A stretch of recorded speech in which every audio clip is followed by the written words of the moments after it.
Buenas tardes, mi nombre es Paulina Martínez y en este caso les voy a hablar de lo que son los contratos como fuentes de las obligaciones en el derecho romano. Para comenzar debemos establecer que todo contrato es una convención, un pacto o un convenio entre dos o más personas para hacer una actividad indicada. Dentro de los elementos esenciales de todo contrato es necesario que haya consentimiento, que haya la capacidad de acción, el objeto y por supuesto una causa para hacer o establecer dicho contrato. Según bajo qué aspecto se contemple, tenemos distintas clasificaciones de los contratos. Según su origen, los podemos dividir en iuris civilis y en iuris gentium. Debemos recordar que los contratos iuris civilis forman el cuerpo del derecho civil y más importante recopilación de derecho romano de la historia. Es decir, es una recopilación de constituciones imperiales y jurisprudencia romana.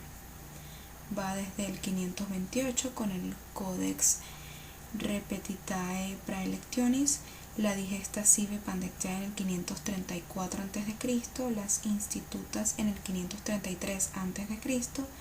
y las Novellae Constituciones en el 534.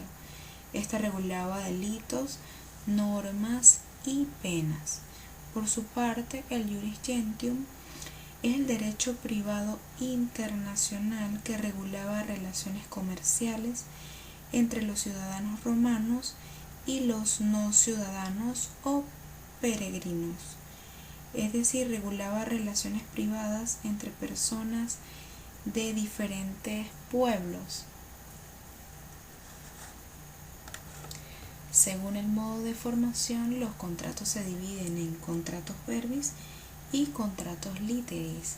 Los contratos verbis, como su nombre lo indica, son los contratos verbales, es decir, los que se llevan a cabo mediante palabras solemnes o sacramentales. El nexum tenemos que es una antigua forma de vínculo obligacional, equivalía a una condena contra el deudor. Sin embargo, no es mucho lo que se conoce sobre este tipo de contrato.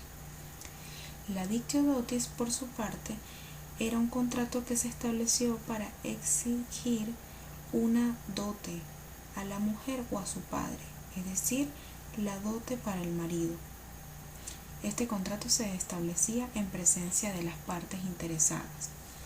La policitatio es un tipo de promesa de voluntad para llevar a cabo una obra benéfica en la ciudad. Se hacía frente a la divinidad. Es un aspecto relevante de este tipo de contrato. La stipulatio, por su parte, es un contrato verbal bastante abstracto, porque no era esencial mencionar la causa para establecer dicho contrato. No era necesario conocer el fin. Se usó para revertir convenciones, transformar obligaciones, etc. Por su parte, los contratos literis, como su nombre lo indica, se perfeccionan por medio de la escritura, no solo como prueba, sino que es esencial para que se pueda establecer el contrato.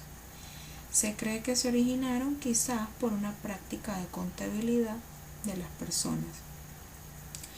La transcriptio implica transformación en obligación literal de una obligación con causa distinta, es decir, se produce novación. La xirógrafa, por su parte, es un documento probatorio donde hay reconocimientos de deudas por el deudor a manos del acreedor. La síngrafa es un contrato bilateral, sirve de testimonio de deuda, va suscrito por el deudor y el acreedor ante testigos y sirve para comprobar el contrato. Siguiendo con el mismo tipo de clasificación, vamos a hablar ahora de los contratos reales que se dan con el consentimiento y luego la entrega de una cosa. La fiducia y el mutuo. La fiducia es la transmisión de propiedad, donde el deudor o un tercero transmite la propiedad al acreedor y por medio de este contrato, éste devuelve la cosa al saldarse la deuda. Así se garantiza el cumplimiento de la obligación.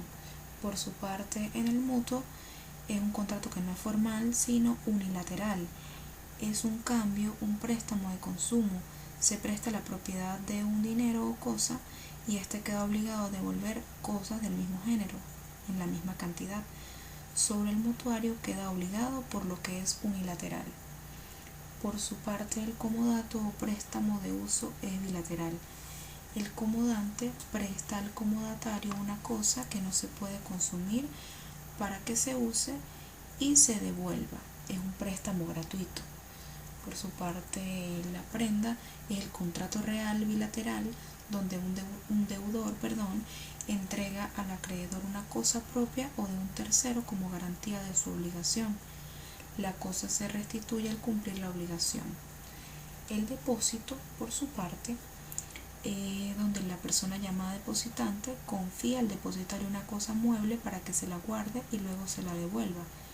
No la puede usar y este puede ser regular, irregular, necesario o judicial.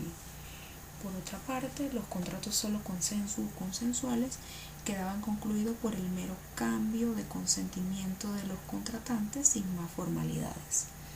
La compraventa es un contrato de buena fe en la que el vendedor se obliga a entregar la posesión de una cosa a cambio de un dinero. Engendra obligaciones a ambas partes.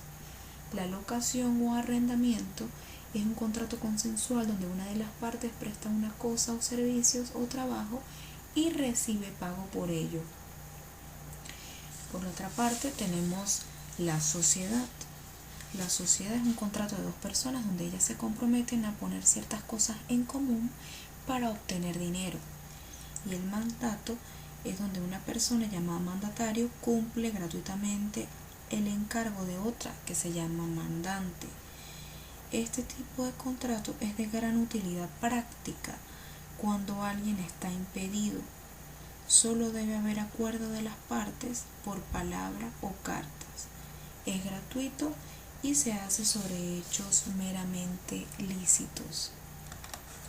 Dentro de los elementos importantes de todo contrato y de la compraventa, por supuesto, tenemos el consentimiento, que como ya mencioné es un elemento indispensable para que exista el contrato.